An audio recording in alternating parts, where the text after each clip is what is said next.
কেন কান্দিস? মাগো, ও মা, আমি জন্মের পরে আমার কোনদিন বাবা মারে সবাই বাবার কোলে চইরা চইরা বাড়ি চইরা গেল। এমা, আমার কি বাবার কোলে চড়তে মনে চায় না? মাগো, তুমি কেন আমার বাবার সাথে আমার এই পরিচয় করাইয়া দাও না? ও মা, আমি আজকে আমার বাবার কোলে উঠি। তোর বাবারে কই পাবো? কোথায় পাও জানি না মা, আমি আজকে বাবার কোল ছাড়া আমি মোহাম্মদ বাড়ি যাব না। বাবারে আজ চল, আমি মা ওয়াদা করলাম তোরে কাল তোর বাবার কাছে নিয়ে যাও। আয় আয় আয়, আমি মায়ের কোলে আয়। না গো মা, আমি আমার বাবার কোল ছাড়া আজ বাড়ি যাব না। শিশু নবী মার কাছে ওই যে কেঁদে কেঁদে কয়, বলো বলো মাগো আমার আব্বা জান কোথায়? বলো বলো মাগো আমার আব্বা জান কোথায়? স্বামীর কথা ছেলের মুখে মামালা মনের দুঃখে। আল্লাহ, স্বামীর কথা ছেলের মুখে মামালা মনের দুঃখে। ঘুমান্ত সব উঠল জেগে, ওই যে কেন্দ্রে বুক ভাষা। বলো বলো মাগো আমার আব্বা জান কোথায়? শিশু নবী মায়ের কাছে কেঁদে কেঁদে কয়, বলো বলো মাগো আমার আব্বা জান কোথায়? নবী আমার কান্দে, মা বাড়ি নিয়ে গেছে। মা আমানা শ্বশুরের কাছে অনুমতি চায়, আব্বা আপনার নাতি কান্দে, বাবারে দেখতে চাই, আমি তার বাবার কাছে নিয়ে যেতে চাই। নিয়ে যাও। উম্মে আয়মানকে সাথে নিয়ে বাবার কবর দেখাইতে নিয়ে গেছে। মক্কা এবং মদিনার মাঝখানে একটা জায়গা, নাম হলো আবওয়া। এখানে বাবার কবর, ওখানে নিয়ে গেছে। সংক্ষেপ করে দিচ্ছি গো বাজান। ওখানে নিয়ে যাইয়া শিশু মুহাম্মদ নামায়া দিছে কোল থেকে।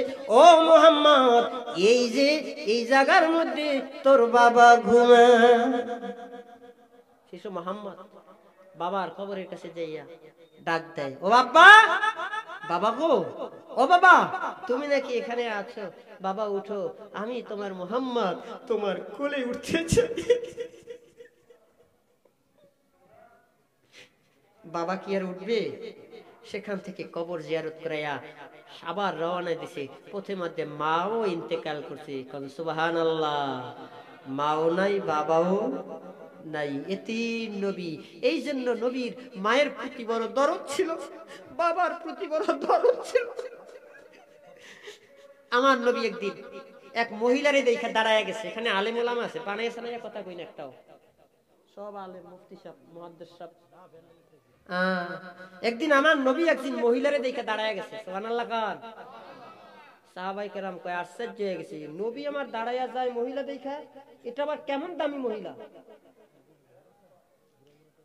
নিজের চাদর খুলিয়া মহিলার সম্মানে বিছায়া দিছে। সুবহানাল্লাহ কান। মহিলার সাথে কথা কইছে, কথা বলার পরে মহিলা চলে গেছে। সাহাবায়ে কেরাম প্রশ্ন করে, ইয়া রাসূলুল্লাহ, আল্লাহর নবী দাঁড়ায়া যায় একজন মহিলার সম্মানে, আমাদেরকে বড় আশ্চর্য করেছে। ইয়া রাসূলুল্লাহ, এই মহিলা কোন মহিলা, কোন দামি মহিলা নবী দাঁড়ায়া যায় যার সম্মানে নবীজির চাদরের উপরে বসবে? এমন সাহস মক্কার জমিনে, মদিনার জমিনে, এই দুনিয়ার আসমানের মাঝখানে, আসমান জমিনের মাঝখানে এমন সাহস কোন মহিলার আছে? কে এই মহিলা গো নবীজি? নবী আমার বলে, জানো না রে এই মহিলার দাম, জানো না এই মহিলার দাম তোমরা জানো না, এই মহিলার দাম কত তোমরা জানো না। এই মহিলা আমার মা, এই মহিলার নাম হালিমাতুস সাদিয়া। হালিমার গর্ভের মধ্যে আসে নাই নবী আমার, আসে নাই, শুধুমাত্র দুগ্ধ পান করছে। তাই আমার নবী যার সম্মানে দাঁড়ায়া যায়। যদি আমার নবী মায়ের পাইতো রে, মার সম্মানে আমার নবী কি করতো। মায়ের দোয়া লাও হে মুমিন, মায়ের দোয়া লাও, মায়ের দোয়া লাও হে মুমিন, মায়ের দোয়া লাও। ওরে বিপদে পারবে না তুমি যখন যেথায় যাও, বিপদে পারবে না তুমি যখন যেথায় যাও। মায়ের দোয়া লাও হে মুমিন, বাবার দোয়া লাও, মায়ের দোয়া লাও হে মুমিন, মায়ের দোয়া লাও। মায়ের দোয়া লাবা না পীরের দোয়া? আরো আসতে কও, আরো আসতে কও। আব্বার দোয়া লবা, পীর আব্বার দোয়া লবা, ঠিক না? যত মজা সব পীর আব্বারে খাওয়াইবা। কলা বাবা, দলা বাবা, লাল বাবা, শালু বাবা, লীল বাবা, সোলা বাবা, দলা বাবা আছে না নাই? কারে খাওয়াইবা? এই কারে? নিজের বাবারে খাওয়াইবা, নিজের মায়েরে খাওয়াইবা।